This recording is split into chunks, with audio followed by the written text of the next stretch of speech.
Hey guys, I'm Alex from TruckMax, and this is the 2024 Isuzu FTR. This is a non-CDL chassis with a Cummins B6.7 liter engine, 260 horsepower, and the Allison 2550 RDS transmission.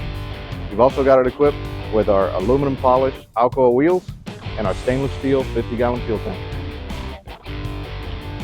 This FTR is equipped with an 18-foot steel dump body.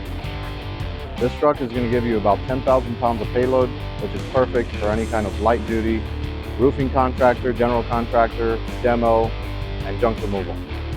This truck is also built with a side door on both sides, giving you access to the cargo area from either side of the truck, letting you get the job done right and fast.